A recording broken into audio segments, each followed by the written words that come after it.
AKBP Dodi Prawira Negara membongkar skenario yang dibuat oleh Irjen Teddy Minahasa dalam kasus peredaran gelap narkoba. Ia bahkan sempat marah besar saat tahu bahwa orang tuanya dihubungi orang tidak dikenal atau misterius untuk mengikuti skenario Teddy. Hal ini disampaikan oleh kuasa hukum AKBP Dodi, Adriel Fiari Purba saat ditemui awak media pada Rabu 23 November 2022 malam kemarin. Ia mengungkapkan isi percakapan telepon itu adalah membujuk ayah Dodi bernama Irjen Purnawirawan Maman Supratman yang merupakan pensiunan Polri agar mengikuti semua skenario tersebut. Menurut Adriel, saat mengetahui adanya intervensi dalam kasusnya ini, AKBP Dodi pun marah besar. Ia tidak menyangka orang tuanya yang sudah berusia 70 tahun hendak dilibatkan dalam penanganan kasus dugaan peredaran narkoba yang menjeratnya. Lebih jauh, Adriel menyebut nantinya Irjen Purnawirawan Maman akan menjelaskan lebih lanjut terkait orang tidak dikenal yang menghubungi dirinya.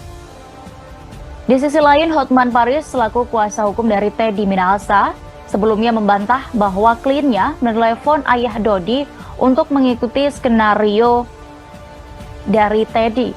Terkait bantahan itu, Adriel menyebut akan membuktikannya saat di persidangan. Lebih jauh, Adriel menegaskan kliennya tetap ada pendirian dalam kasus narkoba saat dikonfrontasi bersama Irjen Teddy Minahasa, Anita atau Linda dan Syamsul Ma'arif pada Rabu 23 November kemarin.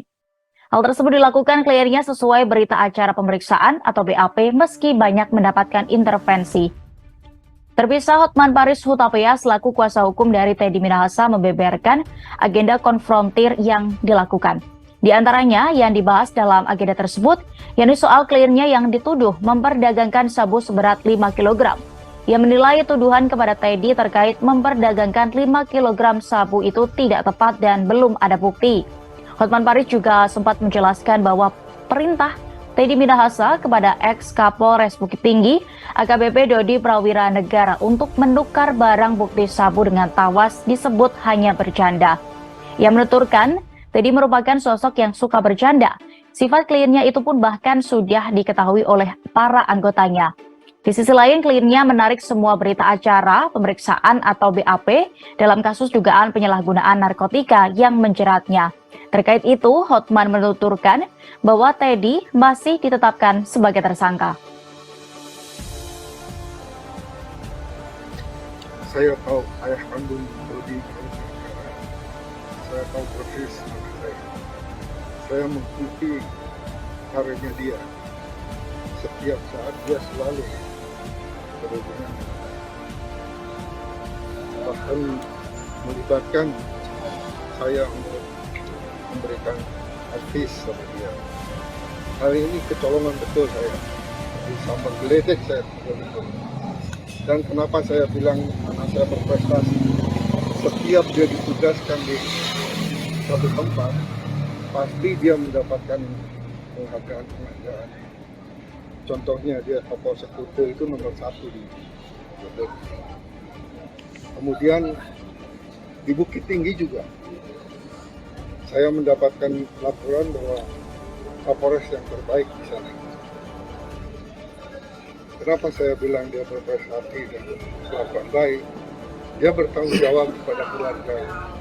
Dia menghormati saya sebagai orang tuanya.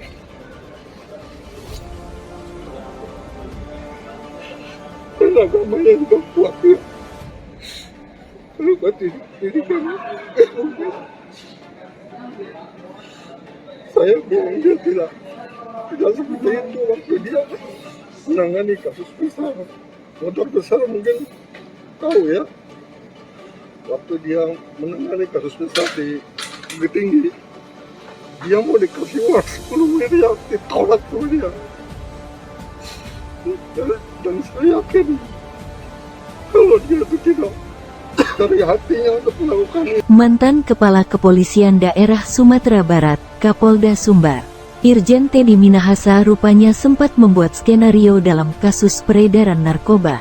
Dalam skenarionya, Teddy Minahasa mengajak bawahannya AKBP Dodi Prawira Negara untuk ikut dalam gerbongnya dan menjadikan Linda Pujiastuti alias Anita dan Arif menjadi kambing hitam.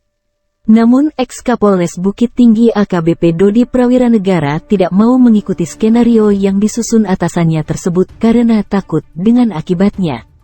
Hal tersebut diungkapkan Dodi saat dirinya diperiksa sebagai terdakwa kasus narkoba di Pengadilan Negeri Jakarta Barat, PN Jakbar, Rabu, tanggal 15 Maret tahun 2023, kemarin. Oke, cukup ya. Baik.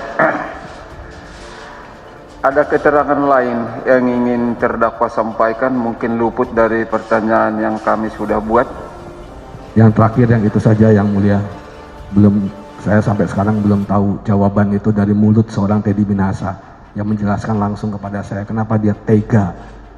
Itu aja yang mulia. Kenapa dia tega? Baik, terakhir pertanyaan. Makanya itu saya nggak mau gabung di skenario itu. Oke. Apakah saudara merasa bersalah dalam perkara ini? Saya sangat bersalah yang mulia.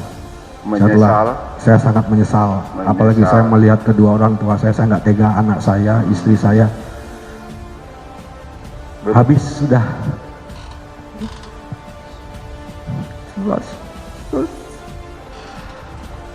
Dan saya sudah nggak bisa berbuat apa-apa lagi yang mulia. Prestasi saya mulai dari 2001 sampai sekarang dihancurkan oleh seorang bintang 2. Yang mana itu saya nggak pernah mengecewakan sedikit pun sama dia. Bahkan sama istrinya pun saya nggak pernah mengecewakan yang mulia. Kok bisa dia tega menghancurkan saya dan keluarga saya? Saya nggak punya salah apa-apa sama Teddy Minahasa. Kok dia bisa memerintahkan saya seperti itu dan saya nggak dapat jawabannya yang mulia. Entah saya setelah ini saya mau apa juga. Dan saya siap mempertanggungjawabkan kesalahan-kesalahan saya. Semuanya akan saya pertanggungjawabkan berdasarkan kesalahan saya yang mulia. Mungkin ini jalan saya di polisi cuma sampai segini. Tapi mungkin di lain waktu saya bisa berbuat untuk yang terbaik untuk keluarga saya. Kenapa dia kok tega gitu loh memperlakukan saya dengan keluarga saya seperti ini itu. Saya nggak punya salah apa-apa sama Teddy Minahasa sama keluarganya. Terima kasih yang mulia. Oke. Baik ya. Sebelum kita nyatakan selesai pemeriksaan perkara ini, apakah masih ada yang ingin disampaikan penuntut umum? Tidak ada yang mulia. Cukup? Cukup. Penasihat hukum?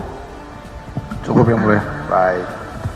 Dengan demikian, karena pemeriksaan terdakwa sudah selesai, maka sesuai dengan ketentuan undang-undang, maka pemeriksaan perkara ini dinyatakan selesai.